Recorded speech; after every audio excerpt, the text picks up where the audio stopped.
elas kord Eestimaa südames Paides konservatiivne mees nimega Kalle. Kalle polnud tavaline paidekas. Ei, tema kandis uhkelt lipsu, rääkis rahvast ja rahvusest, aga armastas salaja kõige rohkem kütust.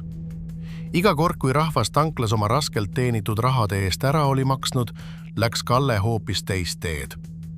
Libistas riigipaagist natuke endale. Mitte üks kord, mitte kaks, vaid lausa 46 korda. Nii kogunes Kallele isiklik bensiinivaru summas 3000 eurot.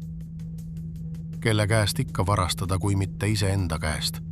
Mina ju ka rahvas, pomises ta iga kord. Aga ühel päeval, kui Kalle jälle kanistriga rahvuskütust riigihoilest välja tassis, ilmus välja saatuse naftaingel, prokurör Habemega.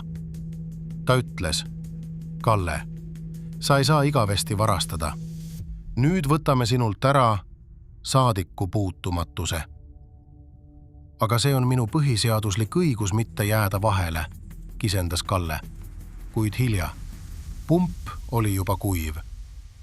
Ja nii viidi Kalle kodu asemel kohtusse, kus ta pidi esimest korda elus maksma mitte ainult makse, vaid ka tagajärgede eest. Õpetus. Ära aja oma paaki liiga täis.